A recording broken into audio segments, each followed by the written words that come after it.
Bien, empezaremos la reunión. Vamos a empezar lo que es el tema de inflamación. En los anteriores temas hemos visto, por ejemplo, que la inflamación es la parte fundamental de la reacción del sistema inmunológico, junto con el sistema de complemento, junto con la elaboración de anticuerpos a través de la elaboración de inmunoglobulinas, que son 5, ¿ya? Entonces, la primera actividad en nuestro sistema inmunológico al momento de ingresar el antígeno en el organismo puede producir la inflamación. Le decía, por ejemplo, del ejemplo de la BCG. Sabemos que a los recién nacidos, a los menores de 1 año también, si es que no se le colocan a los recién nacidos a nivel del deltoide, le colocan la BCG. Y esta tiene que hacer un abón, hacer una inflamación y posteriormente una cicatriz. Eso significa que ha habido una reacción inmunológica acorde a la BCG y que el organismo está empezando a formar anticuerpos para protección de la TB miliar posteriormente, ¿no? Esa es la primera reacción de nuestro sistema inmunológico.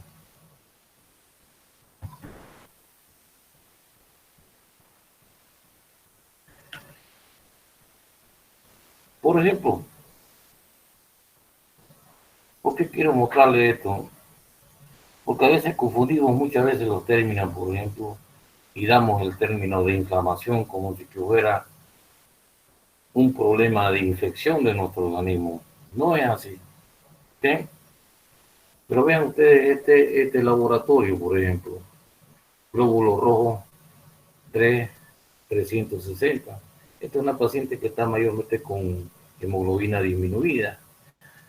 Y en realidad, para mantener la reacción normal del sistema inmunológico en nuestro organismo, bueno, esto conlleva un sinnúmero de factores. Incluso interviene el estrés, el sistema psicológico, o sea, la actividad psicológica normal que usted pudiera dar. ¿Okay? A veces también con noticias que no vienen al caso, todas esas cosas, pero disminuye, esto produce a la larga una disminución de nuestro sistema inmunológico y se ve mucho, por ejemplo, en pacientes con COVID en nuestro día. No se olviden que aquí, por ejemplo, juega un papel importante la psiquiatría y la psicología con la finalidad de elevar los ánimos al paciente y que éste pueda estar tranquilo y tratar de defenderse, ¿no? No se olviden que el sistema inmunológico se activa 24 horas al día y nos está defendiendo durante 24 horas al día con agentes agresores que son un sinnúmero. Pero vean ustedes, esta es una paciente, por ejemplo, que está con 9.9 de hemoglobina.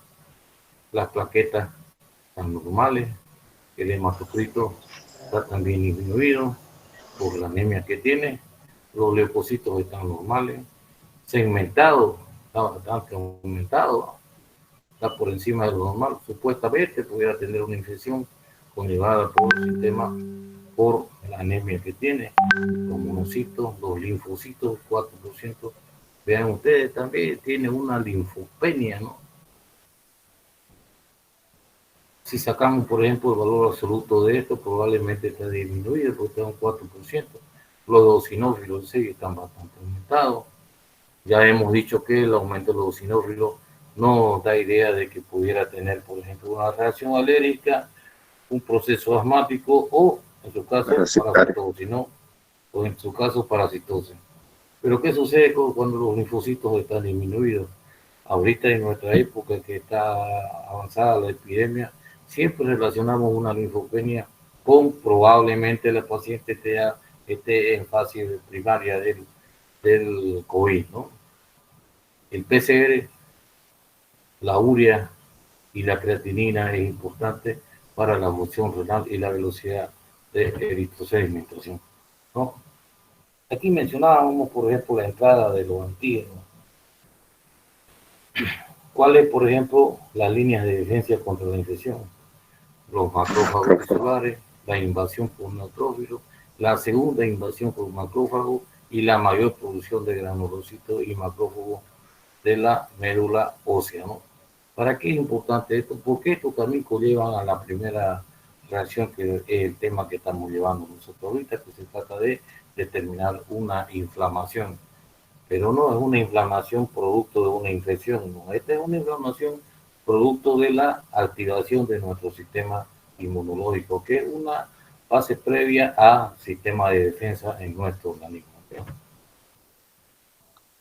Bueno, ya hablábamos que intervienen, por ejemplo, los monocitos, los macrófagos, los fagocitos, los neutrófilos, los eosinófilos, ¿no?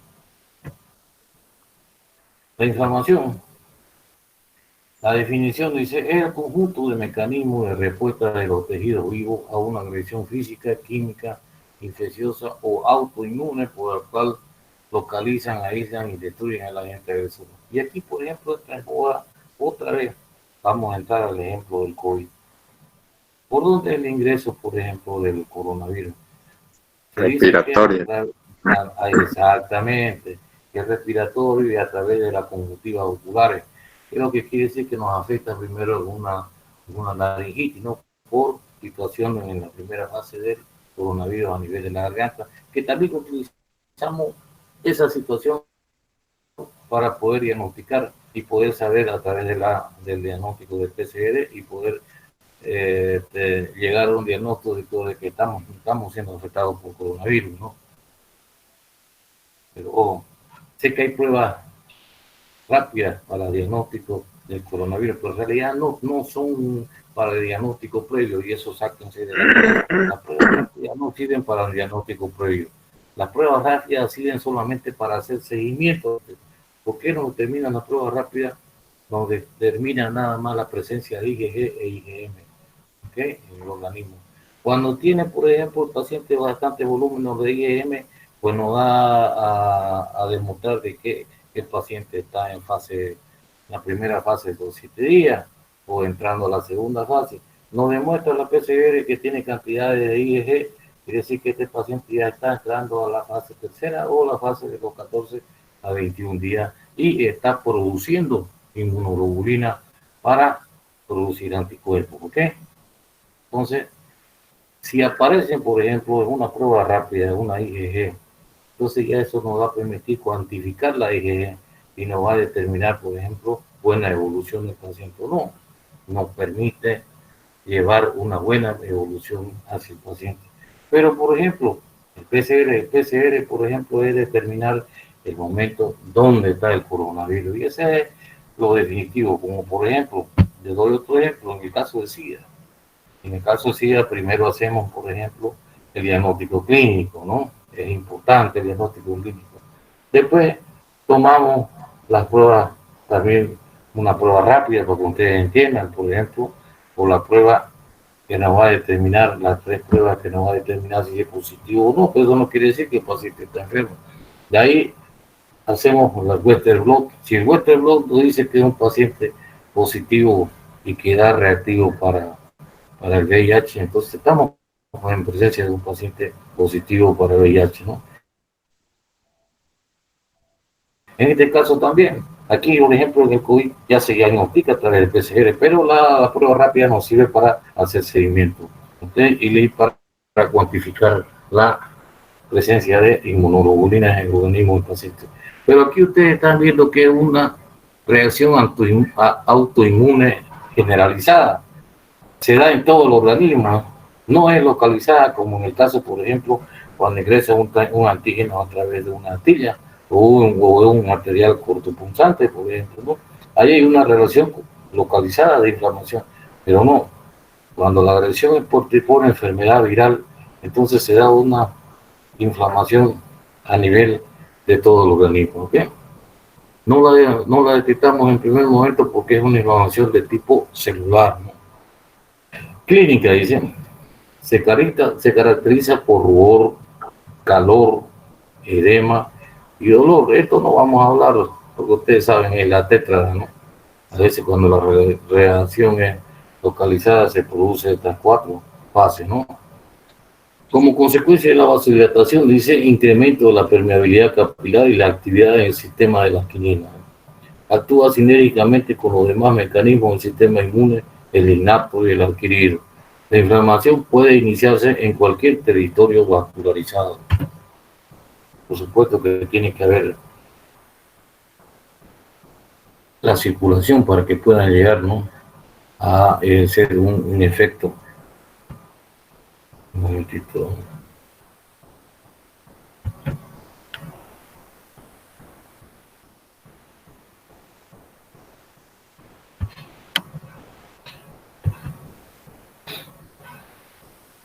Vean ustedes, esta es una inflamación localizada, ¿no? Probablemente, si hacemos una clínica, vean, a nivel del pie, vemos que no está afectada la zona superior, es simplemente una reacción localizada. Probablemente sea por presencia de hongo, ¿eh?, o probablemente por orificio de entrada pequeño, ¿eh?, que no lo podemos ver, o probablemente sea por una reacción de tipo química, ¿no? Pero de todas maneras ya empezó la actividad inmunológica a poder localizar el daño y poder contrarrestarlo, ¿no? Toda la inflamación es una especie de contrarrestar la agresión local que está sucediendo, ¿no? Y bueno, sucede en otras patologías, como por ejemplo, vean, esto por ejemplo, un daño a través de una coagulación, ¿no? Pero igual, la inflamación se da a nivel celular, esto es la piel, ¿no? Se produce una inflamación aguda, igual también interviene el sistema inmunológico. Vean esta otra diapositiva también. Aquí podemos decir que puede tener una, a ver, ayúdenme ustedes están con el micrófono instalado, ¿no es? La conjuntivitis. Exactamente, una conjuntivitis, ¿no? Conjuntivitis. ¿Cómo la adquirió, por ejemplo? Tendremos que ver la clínica, ¿no? Vean las conjuntivas hipergrémicas, ¿no? Con coloración, vean, esto está una área inflamada, probablemente sea una infección de tipo bacteriana o de tipo viral que también se puede dar, o simplemente una inflamación de tipo fúngica, ¿no? Pues no se olvide que todo entra a través de las manos, ¿no?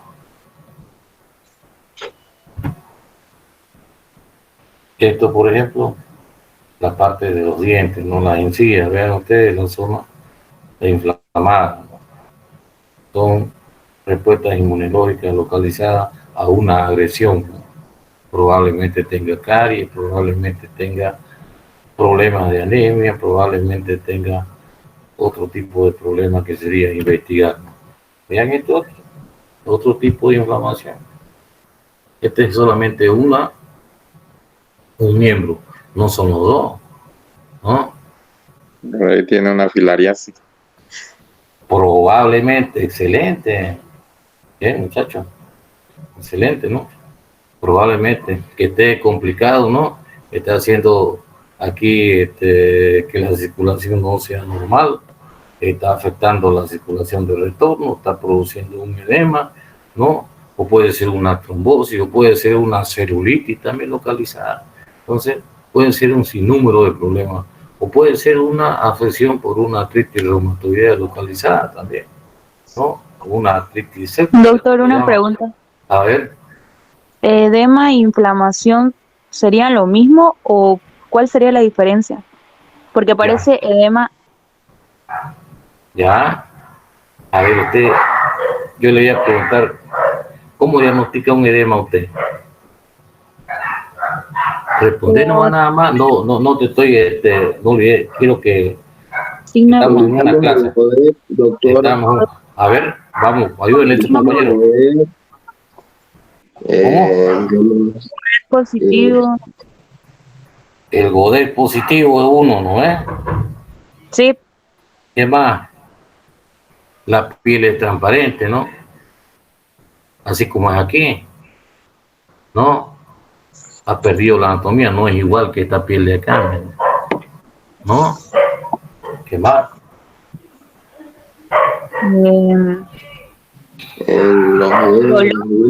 Todo el color, textura, color de los en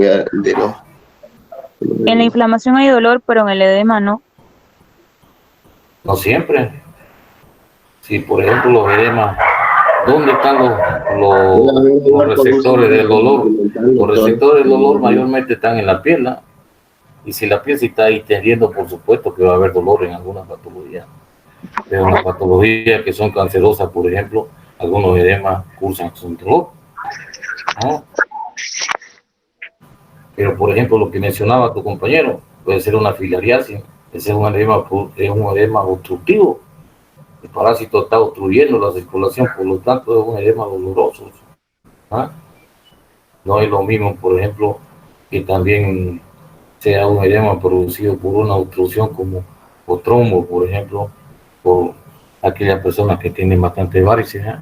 Son propensas a producir trombos y estos trombos circulan hacia arriba y van y obstruyen la circulación mayor.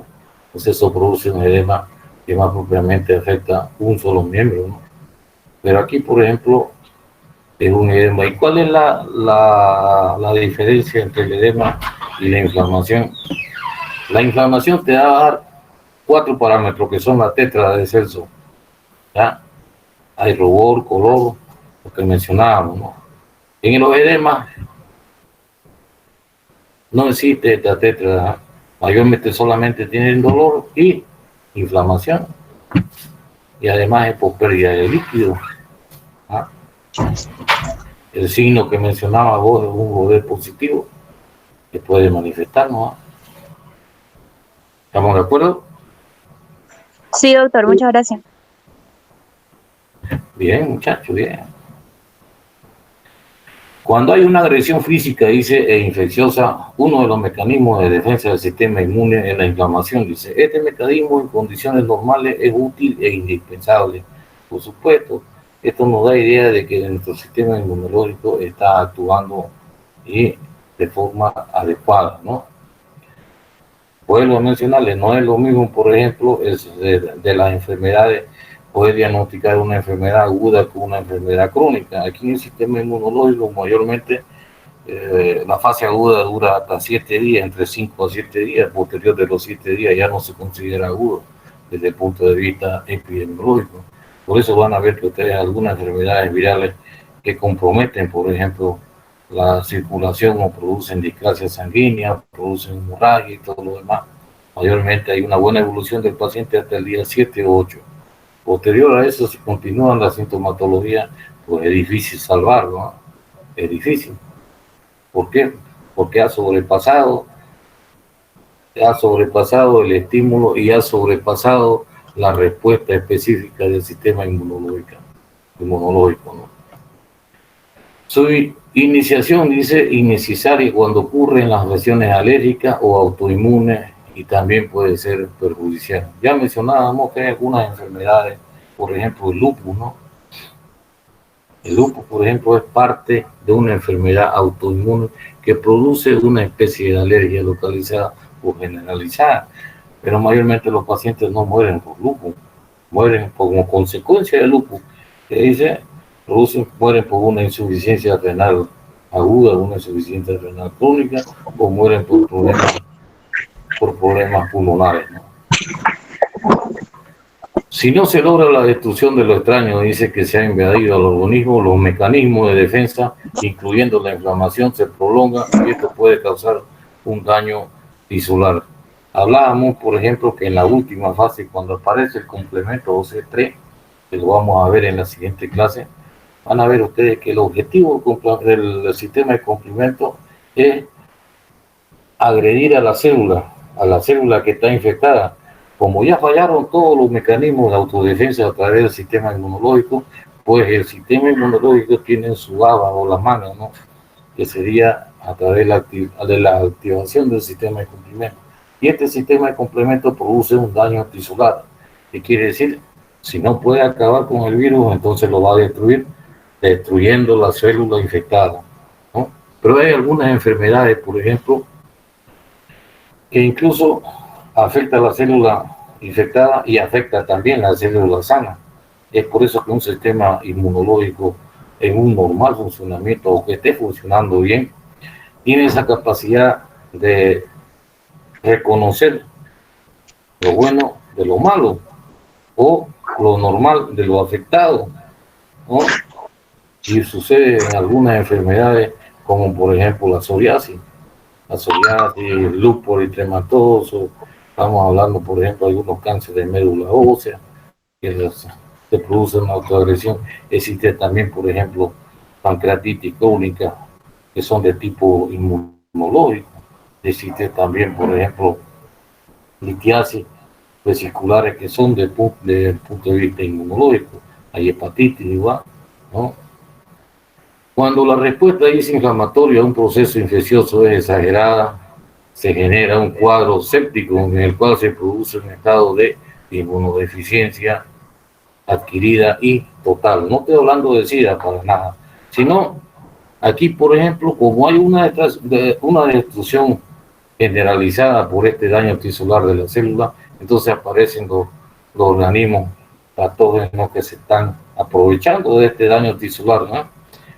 Aquí vuelvo al ejemplo, vamos a dar el ejemplo, por ejemplo, de SIDA.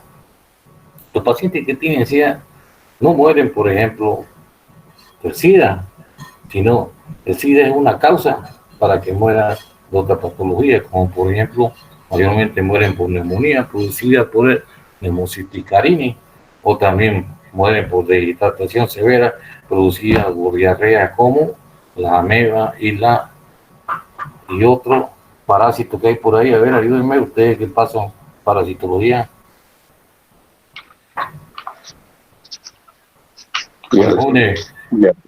Amebiasis. Exactamente, entonces todo tipo de, ¿no? La sepsis es una consecuencia de algo, por eso cuando hay un diagnóstico séptico en cualquier paciente, ya sea niño, adulto o anciano, siempre es una consecuencia de, por lo tanto es una reacción, consecuencia de un daño primario o de un daño que se produjo anteriormente y que ha llegado a complicarse con una sepsis, ¿no? Tipo de inflamación: inflamación aguda, inflamación crónica o inflamación de bajo grado. Las causas: inflamación aguda, patógenos, tejido dañado. La inflamación crónica, falla en la resolución de la inflamación aguda debido a patógenos no degradables, persistencia de cuerpos extraños o autoinmunidad. Y las alteraciones metabólicas, algunas como las infecciones crónicas. Tenemos las principales células involucradas en la aguda, tenemos los neutrófilos, los monocitos, macrófagos y posteriormente los linfocitos T. En la crónica tenemos los monocitos, los macrófagos, los linfocitos T y B, los neutrófilos y los fibroblastos. En la inflamación de bajo grado tenemos los monocitos, macrófagos, linfocitos T y B, neutrófilos, adipocitos. En la inflamación, los principales mediadores en la aguda tenemos las aminas vasoactivas, la eicosinoide, las quimioquinas y la citoquina. En la crónica tenemos los eicosinoides, las quimioquinas, las citoquinas, factores de crecimiento, enzimas hidrolíticas. En las de bajo grado, quimioquinas, citoquinas. El comienzo en las agudas es inmediato, en las crónicas es retardado y es retardado. Normalmente se considera una enfermedad aguda, no vuelvo a repetir, hasta las 72 horas, ¿no? Eso está en varios libros. Y crónica a partir de las 72 horas para adelante. Por ejemplo, la leishmaniasis es una enfermedad aguda o crónica. Crónica ya. Crónica, ¿no? Porque la afección puede dar meses, ¿no? O años, ¿no? ¿Y el dengue es agudo o crónico? En los primeros 5 días es agudo. Es agudo, no ¿no? Se trata. Exactamente. Bien. La duración: pocos días, sin límite y sin límite. Resultado: la resolución, formación de cicatriz, inflamación crónica. La inflamación crónica: destrucción persistente de tejido, fibrosis y necrosis, y la de bajo grado, daño vascular, resistencia a insulina, acumulación intracelular de lípidos, ¿no? La inflamación aguda dice cambios vasculares de reclutamiento de neutrófilos y de edición tisular limitada. La resolución: eliminación de estímulos lesivos, eliminación de mediadores y células inflamatorias agudas, sustitución de las células lesionadas y llegando a una función normal. Por eso, por ejemplo, volvemos otra vez al ejemplo del COVID, ¿no? Estamos hablando mucho de COVID. En realidad, recién estamos aprendiendo a conocer esta enfermedad, ¿no? Y van a ver ustedes, les mencionaba en la primera clase de que existen un sinnúmero de protocolos que se están desechando algunos y están empezando a formar y estandarizar y todo lo demás hasta que quedemos con uno solo, ¿no? Estamos aprendiendo todo de la enfermedad. Por eso se dice que el proceso de curación, por ejemplo, del COVID no va hasta los 30 días, puede ir incluso hasta 3 meses, están mencionando. Por ejemplo, el paciente cero de Santa Cruz, el primer paciente que vino de Italia, ese paciente, si ustedes recuerdan, unos 54 días y recién negativizó, esto estamos hablando de más de mes, llegando a 2 meses, ¿no? Por eso se dice que el proceso de recuperación de esta enfermedad va entre 2 meses a 3 meses. Maldito. La tecnología, ¿no?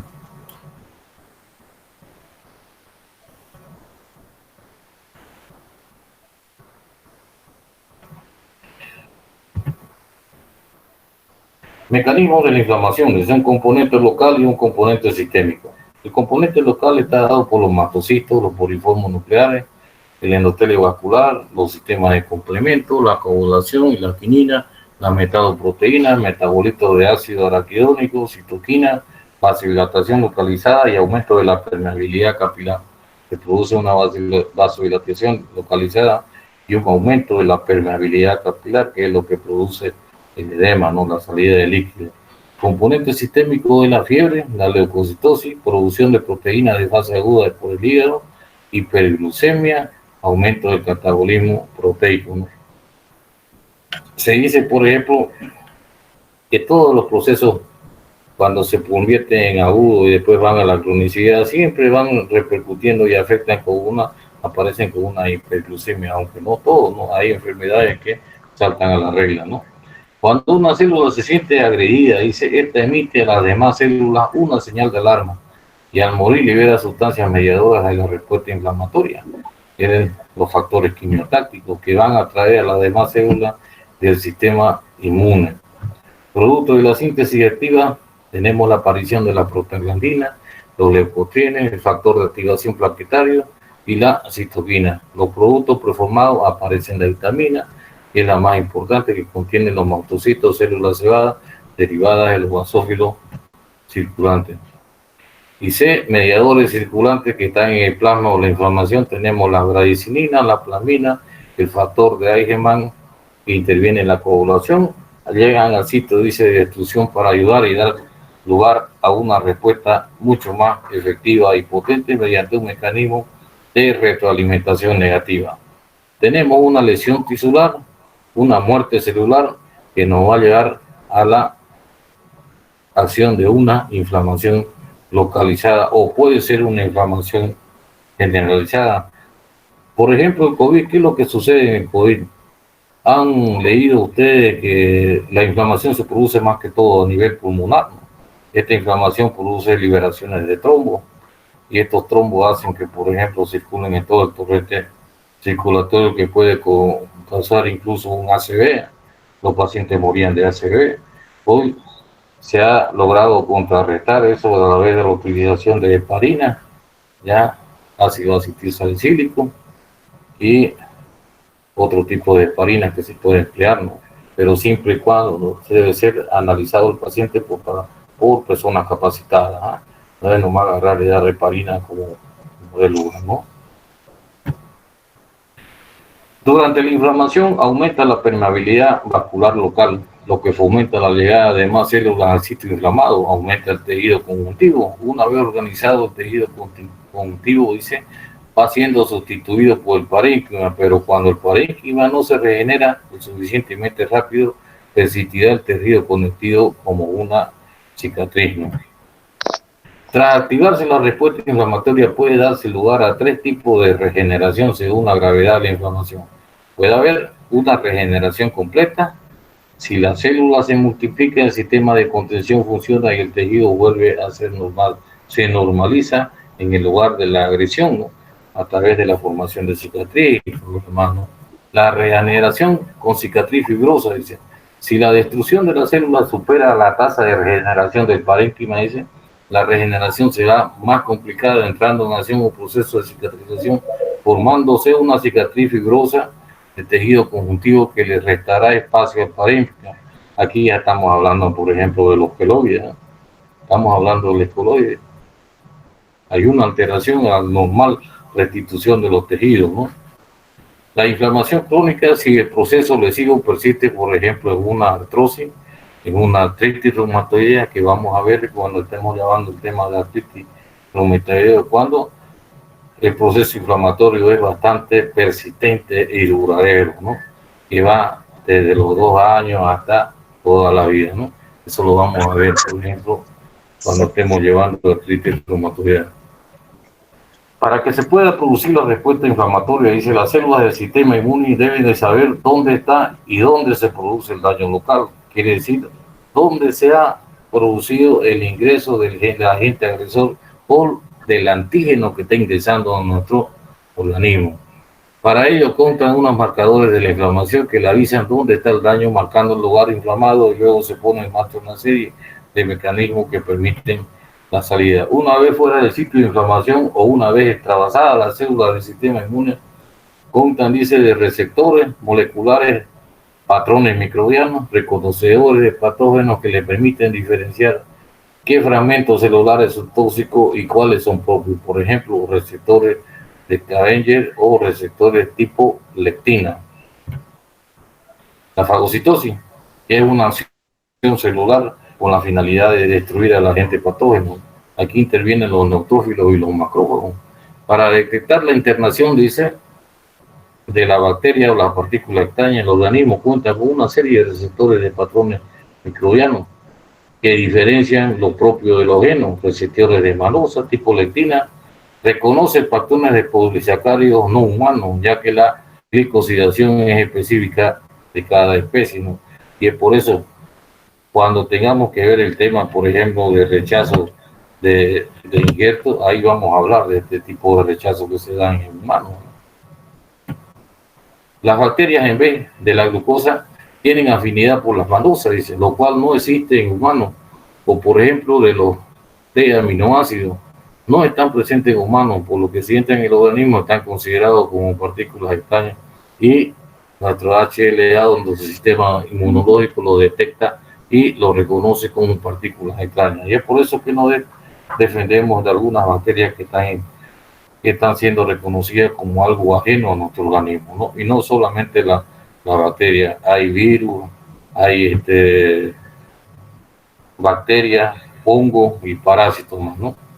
La lectina es una proteína que, según le dice a polisacárido concreto, la unión puede producirse en sus lugares de activación, por lo que será como si se hubiera unido subligando o activando los linfocitos. La lectina más útil, se reconoce células humanas, es la aulaga, que está presente en la planta, ¿no? Receptores basureros o Scavenger que se unen a las lipoproteínas acetiladas o oxidadas, los receptores tipo LOL, que son el LBS, que está presente a nivel de los GAN negativos. Estamos hablando de las bacterias GAN negativas o los peptidoglicanos presentes en la GAN positiva, ¿no? La ozonización, dice, o marcaje de células extrañas o patógenos con células propias para que puedan ser determinadas, dice, otras células. Ellas mismas no tienen la capacidad de citotóxico, sino lo hacen a través del sistema de complemento o C3, las inmunoglobulinas o anticuerpos que son la A, la D, la G o la M. Ahorita está bastante estudiada la M y la E, ¿no? Cuando los receptores, dice, de patrones microbianos interaccionan con un antígeno inespecífico o una partícula extraña, su ligando se desencadena una serie de mecanismos que suponen la activación de la célula presentadora de antígeno, monocitos, circulantes y macrófagos o células dendríticas, con liberación de citoquinas y quinequinas o su preparación para interaccionar con otras células. Las células coordinan, dice, la puesta en marcha de las dos células inmunes, tanto innata como adaptativas, que son las células presentadoras de antígenos. Por supuesto, presentes en dos monocitos circulantes, que son dos, a través de macrófagos y células dendríticas, ¿no? Los macrófagos intervienen en la destrucción de microorganismos extraños y la regulación del sistema inmune, es decir, una comunicación intracelular, pasa la información entre célula a célula con la finalidad de que la célula siguiente vaya aprendiendo de la célula que está ingresando al organismo como ente agresor. La destrucción a través de la fagocitosis, que es el proceso de fagocitosis, implica detección, dice, de algo raro o extraño por los macrófagos, lo cual es posible gracias a los receptores o factores microbianos que tiene en su cápsula o en la pared del macrófago. Cambio de su sitio esquelético o en la endocitosis de las partículas extrañas para su digestión interna. Formación del fagosoma, en cuyo interior se producen reactivos superóxidos radicales libres, lejías, que queman y destruyen a los microorganismos extraños. Cuando esto, por ejemplo, no es suficiente, como lo que sucede en el Mycobacterium tuberculosis, que tienen una cubierta externa muy resistente, dice, se necesitará una destrucción más efectiva, ya que si no seguirán dividiendo y progresando mucho más la infección. Y aquí, por ejemplo, que los remedios utilizados para poder curar la tuberculosis son varios, ¿eh? Hay algunos que son bacteriopáticos, otros que actúan a nivel intracelular y otros en la parte externa de la célula, ¿no? Para ello, dice, el macrófago necesita estar especialmente activado, lo que se consigue con una serie de señales extracelulares para producir una cantidad exagerada de óxido a nivel máximo de oxidación, tanto que resulta peligroso para él mismo. Se puede autoagredir y autolesionar y llegar a una autodestrucción si es que no obtienen los resultados esperados, ¿no?, con las primeras reacciones, ¿no? Además, para poder producir esta elevada cantidad de aniones y ese oxidante, el individuo debe estar en buenas condiciones nutricionales. Lo que sucede en nuestro medio ahora, y vamos a hablar, por ejemplo, del COVID nuevamente. Estamos siendo redundantes en esto porque yo sé que ustedes han leído mucho sobre esta enfermedad y es importante que lo tengan. Se dice, por ejemplo, que del total del 100% infectados, el 70% van a ser asintomáticos. Y de esto un porcentaje va a ser sintomático. ¿Cuáles se van a agravar? Por ejemplo, el 30% van a ser sintomáticos. Y de este 30% se cree que, por ejemplo, que entre el 2 al 5% se pueden agravar. Y de este 4% o 5% se cree que llegan a fallecer entre el 1 al 2%, normalmente, ¿no? Pero ¿qué sucede si en nuestra población hay un número avanzado o un número, por ejemplo, elevado de personas que tienen diabetes por la alimentación, los famosos churrascos, ¿eh? Si hay personas, por ejemplo, como niños que están desnutridos, ¿no?, o hay personas, como le mencionaba, como le mostraba el laboratorio principal ese, para que funcione el sistema inmunológico de manera adecuada, pues tenemos que tener unas buenas condiciones nutricionales. Y eso se llama tanto físico como mental, ¿no? Funciona bien el sistema inmunológico. Pero si esto está alterado por una serie de problemas, entonces vamos a hacer de que ese 2% que puede llegar a fallecer de la enfermedad, pues se convierta en un 10 o un 17% o un 20%, ¿no? No vamos a hablar de los factores externos ni nada por el estilo, no estamos para tocar ese tema, estamos viendo desde el punto de vista médico, ¿eh? La regulación del sistema inmune, moléculas portadoras de información.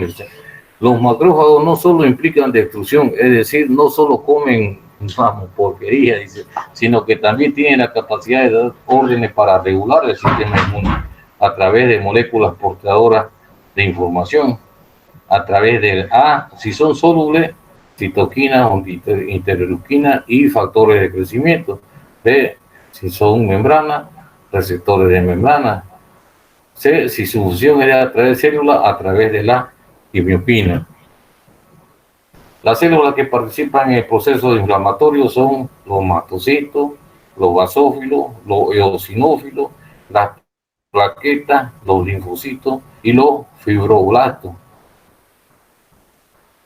Pero yo le hago una pregunta, ¿por qué, por ejemplo, en los pacientes de COVID le estamos pidiendo dímero D, ferritina, TGO, TGP, ureacreatinina, LDH? ¿Ah? ¿Por qué? Jóvenes.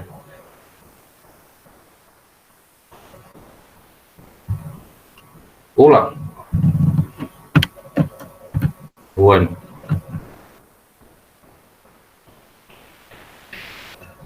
Síndrome febril.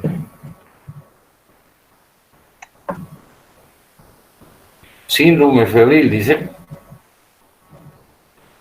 Estamos hablando de la tétrada, ¿no? En la parte de la inflamación inmunológica. El síndrome febril, dice, es un proceso fisiológico que en los insectos, dice, peces y animales de sangre fría es importante en la defensa de infecciones. En el humano, junto a la inflamación, es de reducida importancia. Es desencadenada por pirógenos externos que inducen la liberación, la generación de pirógenos endógenos como la IL, la interleuquina 1, la interleuquina 6 y la TFNA. Producen, dice, producido por monocitos y células endoteliales. Los pirógenos endógenos, dice, estimulan, dice, a las células endoteliales del hipotálamo para la producción de prostaglandina G2, que actúan sobre los receptores 3 o EP3 del centro termorregulador, produciendo la fiebre. Por eso van a ver a ustedes que hay algunos medicamentos que están compuestos por prostaglandina y tienen la capacidad de poder de producir fiebre en aquel paciente que lo está utilizando o la paciente, ¿no? La fisiopatología de la fiebre. En realidad, no vamos a hablar de estos conceptos, porque esto lo van a ver en su materia de fisiopatología, ¿no? Ahí van a hablar de dónde se produce la fiebre y todo lo demás, ¿no? Etapas evolutivas en el síndrome febril. Bueno, tenemos prodrómica o de preparación, fase de comienzo, artralgia, mialgia, cefalea, depresión, palidez, malestar general. El individuo, uno tiene fiebre pero se siente mal. Estacionaria, dice, o de estado, se alcanza el nivel de la fiebre con un nuevo equilibrio térmico donde los cambios son varios y constituyen el síndrome febril. La defervescencia o la declinación luego del periodo de estado, la temperatura corporal aún se encuentra alta, pero el hipotálamo está intentando regular la temperatura a 37 grados centígrados, ¿no? Por eso se pueden dar las febrículas y lo demás. El síndrome febril prolongado, clasificación de un Durac y 3, tenemos 38.3 grados centígrados en varias ocasiones. Disminuye, por ejemplo, la cantidad de polimorfos nucleares, sin diagnóstico después de 3 días de estudio, incluyendo al menos 2 días de cultivo microbiológico negativo. Probablemente sea dado, por ejemplo, por el cándida y el pargilio. La cándida es una especie de hongo, o puede estar producido, por ejemplo, por el herpes o el citomegalovirus, ¿no? La hipertermia, dice, cambios neurohormonales, aumento de la vasopresina, hormona estimulante de los menalocitos, la ACTH y la hormona liberadora de tirotrofina, disminución plasmática del hierro y del zinc y aumento del cobre y fibrinógeno. Entonces aquí nos preguntamos por qué estamos dando complejos vitamínicos en los pacientes que tienen COVID. Y zinc, por ejemplo, el zinc es importante porque nos ayuda a recuperar de forma gradual el sistema inmunológico, ¿eh? Cambios en el comportamiento como puede producir sueño, anorexia, depresión, astenia o una inactividad. El ácido acetil salicílico, o más conocido como aspirina, es inhibidor de la ciclooxigenasa, actúa en el hipotálamo e inhibe la producción de la prostaglandina E y en consecuencia actúa como antipirético. Esta prostaglandina E, algunos medicamentos la tienen, ¿no? y si ustedes le dan a su paciente, pueden producirle un síndrome febril, ¿no? Pero ojo, la aspirina hay que saber utilizarla, porque qué tal, por ejemplo, si le damos al paciente y estamos confundiendo diagnóstico, puede ser que su paciente no tenga un COVID o tenga dengue. Si tiene dengue, entonces la aspirina no resulta, ¿no? Ya vamos a acabar, compañero. La sepsis es una complicación grave del proceso inflamatorio desencadenada por infecciones sobreagregadas. Le vuelvo a repetir, la sepsis nunca aparece, por ejemplo, el paciente tiene sepsis y no sabemos por qué. Mentira. La sepsis siempre es consecuencia de algo. La sepsis no se transmite de forma genética. No existe un cromosoma que se llama sepsis. No es así. Siempre las sepsis son consecuencia de alguna agresión anterior o un problema anterior, que pueden culminar en una inmunodeficiencia y aún en la muerte de nuestro paciente, ¿no? Y aquí, por ejemplo, sabemos que el tratamiento de la sepsis ya es tratamiento, por ejemplo, de suma especialidad dentro de terapias intensivas, ya sea llámese terapias intermedias o terapia intensiva beta. No estamos hablando de pacientes sedados, ¿no? Son manejados por personal especializado, ¿no?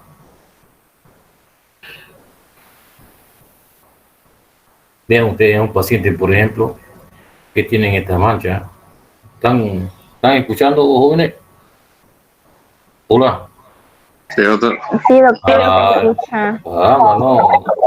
¿Te escucha bien, doctor? Ya, no se manifiesta. Yo creo, parece que estoy solito. Ya, muchachos. Vean ustedes, por ejemplo, este paciente, ¿no? Probablemente tenga una sepsis, ¿no? Y a veces no se manifiesta así, la sepsis se manifiesta de múltiples maneras. Incluso hay una reacción anafilática que denota una piel cuadriculada y todo, ¿no? Eso van a ir aprendiendo ustedes cuando estén en el internado, ¿no? Vean ustedes, esta sepsis es producto de una lesión localizada, ¿no?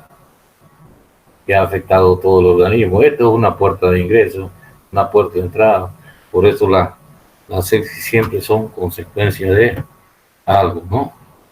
Vean ustedes también. Ya, por ejemplo, aquí hay una afección a nivel... Susurrarte el tejido. Bien, ¿no? Aquí hay problemas de circulación, ¿no? Ya hay problemas que está afectando el factor de Argeman, ¿no? Vean ustedes todo esto también a nivel de la fascia. Inflamación crónica. Cuando el microorganismo dice agresor desencadena la inflamación que no puede ser controlada por la fagocitosis o por la inmunidad específica de los linfocitos, esto perpetúa la inflamación y forma un granuloma, similar a un ganglio linfático con acúmulo de monocitos, linfocitos CD4 rodeado de linfocitos CD8, ¿no? Entonces se ve más una inflamación crónica a nivel de las amígdalas, ¿no? Eso es una inflamación crónica, una infartación de ganglio, ¿no? Patrones morfológicos de la inflamación crónica, ¿no? La inflamación crónica no proliferativa, la inflamación crónica proliferativa y la inflamación crónica granulomatosa, ¿no? Siempre tiene que haber un orificio de entrada para una agresión, ¿no? Esto, por ejemplo, es una inflamación crónica que se produce en el intestino, ¿no? Esta es una endoscopía de recto. El A dice recto normal y B centro presencia de úlcera, estrechez del humo o enfermedad de Crohn, una especie de inflamación. Estos cortes, por ejemplo, histológicos, ustedes han pasado histología en primer año, son buenos, han quedado bien. Inflamación de la pared consistente de células linfoides, macrófagos y células plasmáticas. No vamos a hablar de esto, porque ustedes saben reconocer cuál es la célula plasmática, cuál es el linfocito, cuál es todo. Y bueno, compañeros,